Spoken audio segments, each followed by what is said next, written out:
I'm sure a lot of you already know that activist Adam Kokesh was caged a couple days ago in Texas by the Wise County Police Department. Once again, one of our fellow human beings was stripped of his freedom and is being held as a criminal. Now, I watched Adam's extended version video in which he records himself getting pulled over twice by Texas state troopers. The first time for expired tags because he had a temporary tag on the RV he was driving. The second time supposedly because he was doing 74 and a 65. Adam kept his cool during both stops, talking to each officer about libertarian principles, but he drew some criticism for letting his dog come to the window of the RV, where the dog could have taken the opportunity to lunge at officers and create some unwanted problems.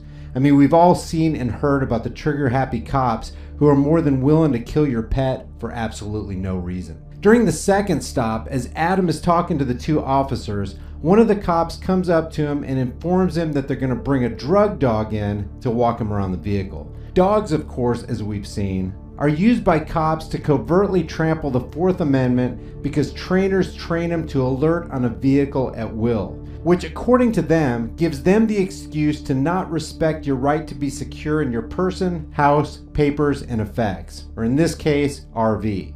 And remember, Adam's dog Baloo was also in the RV, so the police dog could have given an alert signal because another dog was inside the vehicle. After I watched the video, I called the Wise County Police Department to find out what Adam's charges were. Here's the brief conversation. Wise County Jail, booking officer GT, how can I help you? Hey, my name is Brian Young, and I'm calling about an inmate that was incarcerated today. Can I find out some information about him? Okay, what's the name? Adam Kokesh. What can I do for you? I just need to find out why he was incarcerated and if bail or bond was posted. Let me see. Okay, he's in for possession of a controlled substance. Less than a gram, possession of a controlled substance. Let's see, less than 4 grams. And then possession of marijuana, less than 2 ounces. And tampering or fabricating physical evidence with intent. Are there any specifics on that last one you just mentioned? No, we only know what the charge is. We don't know the details of the charge. Are those misdemeanors? No. The marijuana charge, the possession of marijuana, is a misdemeanor. The others are felonies.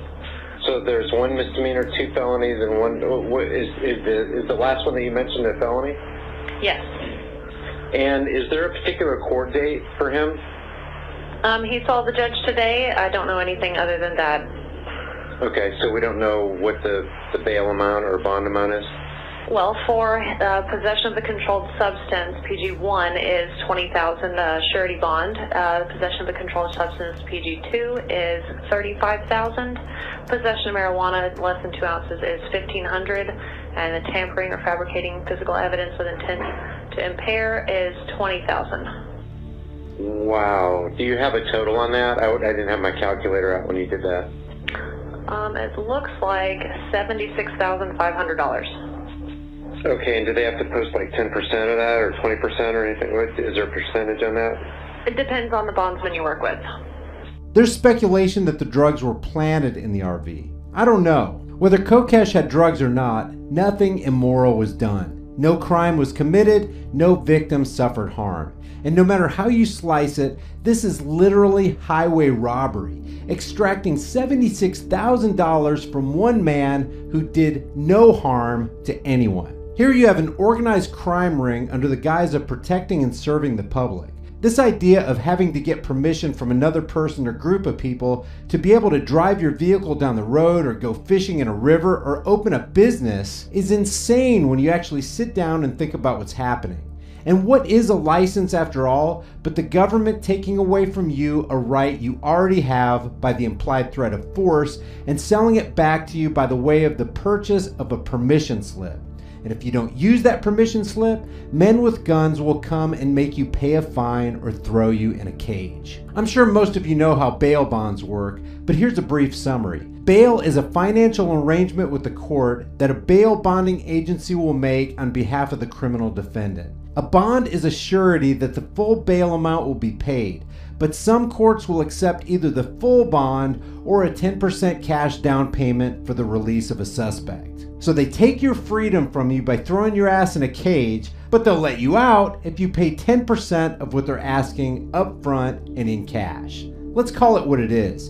It's an extortion racket. 76 grand? That's off the charts. The fact that there's this class of people called politicians who write arbitrary things down on fancy pieces of paper and call them laws, then adding insult to injury, people with costumes, badges, and guns funded by the theft of the populace called taxation, enforce those arbitrary laws on the people that aren't harming anybody is nothing but criminal. These laws are used to generate revenue for the state or county through the use of police force and intimidation. The cases are heard in the state-funded courts where, if you have to hire a defense attorney, will cost you even more money. Adam committed no crime. He didn't endanger anyone's life. He's in jail because he didn't produce pieces of paper with fancy writing to enforcers of the political ruling class. Make no mistake, things are declared legal because they have the blessing of a group of political parasites. If something is declared illegal by the political elite, and you do that which is declared illegal, men with guns will come to you and do you harm. Let's be honest with ourselves here. Adam Kokesh is not a criminal. Even if he did have drugs, the only reason he's in jail is because a human being with a uniform was following the immoral orders of a human being with a suit and tie. And the sooner we stop imagining that some people have a higher claim over the life and property of other people, the sooner we can improve society. Here's the number to the Wise County Jail and District Attorney, Barry Green. Maybe we can help Adam out. I'll leave all the information in the description below, plus a link to the site that was set up for Adam if you want to help him financially. By the way, I'm told Adam's dog Baloo is safe and has been picked up by a friend. Stay safe, and I'll see you guys in the next video.